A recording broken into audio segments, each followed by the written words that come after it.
Sermon 131 seems to be piecemeal in terms of what is remembered, but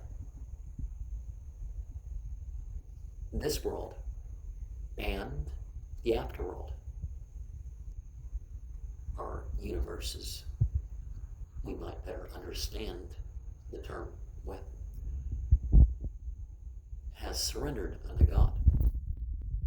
And people say, well, there are beings of choice that make the wrong decision. Well, the rules by which these things operate, well, God has set those rules. So, again, the material world itself, the spiritual substance itself, has surrendered to God.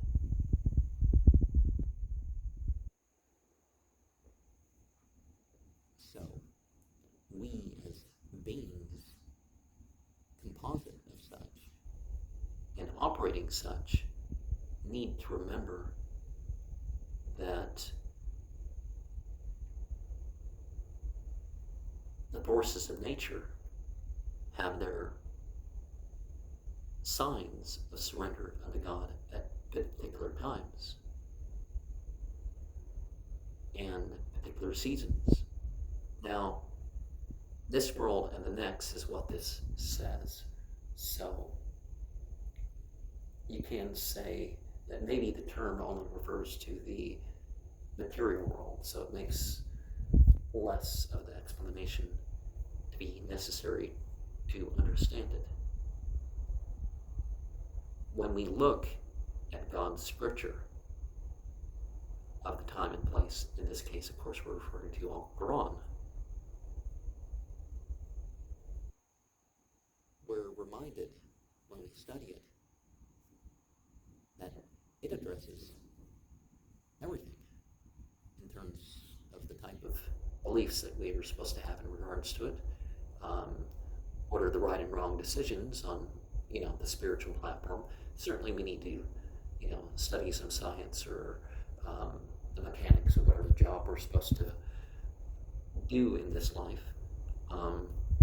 But, the spiritual guidance in the respect that we can have the remembrance before, during, and after, that we can know what's right and wrong in terms of how to act about it, that is there. And it's not giving up on anything. And sometimes there were gaps between prophets. So that would tell us that we don't have to have an officially sanctioned ruler getting inspiration at all times.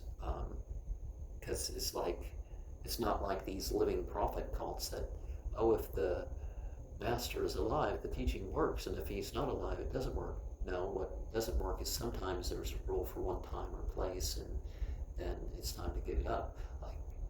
There's some of those commandments in the Bible that could have actually been the thing back in the day, but they don't work in an international age.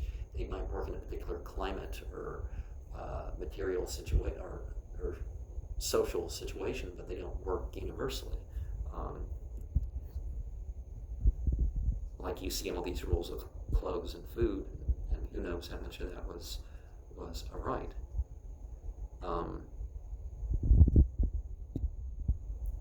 And after Muhammad, there's not a need for any of these. I'm not sure which word we're using, but there's the exemplar prophets, of which Muhammad said he was the last, and the Quran says he's the seal of the prophets, and we really don't find any more reason for there to be anything as far as those types of prophets ever again. There's no sign that humanity is going to survive anything that's going to make that necessary. The Quran is going to be passed on, and it seems more than any other religious text, it would be passed on. Enough of the sayings are there, so people are going to be guided in terms of how to form the 5 pillars and all that sort of stuff. So, there's just not the reason.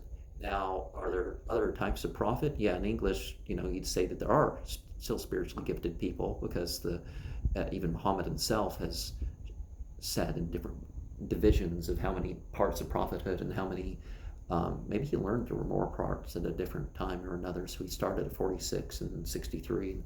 So he used different numbers because maybe he learned different parts, and it would have been interesting to hear what are those parts. But for example, the true dream, the true vision, sometimes the sense of things before they happen, some of that remains. Some people have awareness of the, because it's only typically said there's three. Some have awareness from time to time of not only their own soul, so that spiritual side, which I don't think most people actually have that experience in life anymore. At some point, it seems like maybe they did. But, the spirit's soul, the actual self, the ruh, the nas, that sort of thing. Some people are aware of jinn, malaika. Some of the Sahaba were, some people after. There's that dark matter, dark energy feeling, if you've ever had that. And those with the true blindness, their sight is limited in this world. Now, their regard and perception of this world as a manifestation of divine command and for a purpose and stuff, that can be their thing of sight. And so this world is a prison for the believer, as it said, and the paradise for the disbeliever, because no matter how bad it is for the disbeliever, well, it's as good as it's going to get, because it's going to be worse if the person makes the wrong decisions with that. So, if you're blind spiritually, you're only doing things for this world. But if you have awareness, you're doing things for the afterworld. And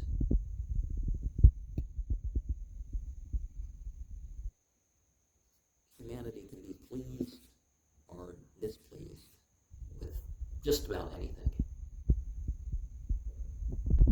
And death itself is not actually the pleasure. It's the position that a person has. So let's avoid the spiritual death. Let us have our sight by the scripture. Let us become a living word, as it's called. Let us be a fruitive individual. Let us be a light bringer. Let us be whatever. Let us be endeared towards that afterlife rather than producing enmity because of competition of this world. And let us not be perplexed. Aleister Crowley, as he overdosed on heroin, said, "I am perplexed," and those were his last words. And let us seek help from God for ourselves and for those who are witnesses to us, our people in general. If somebody's living, certainly pray for them to be guided rather than merely curse them. And sometimes one group or another, the best traits will be the worst traits for the other. And some of that's of a gender sense. Saying 234 reminds us that wisdom is actively having things in the right order. And ignorance is acting like you've done what you haven't done. Saying 235 reminds us that this world in itself is worse than the undesirable parts of the undesirable animal.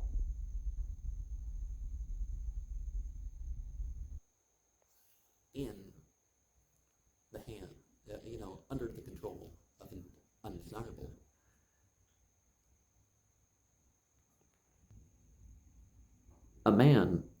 is to give access to his means and himself to his wife. Now the woman's to control that access to herself and be very careful for it in that respect. So I guess that's the example given here. And it's fine if women worry more than men.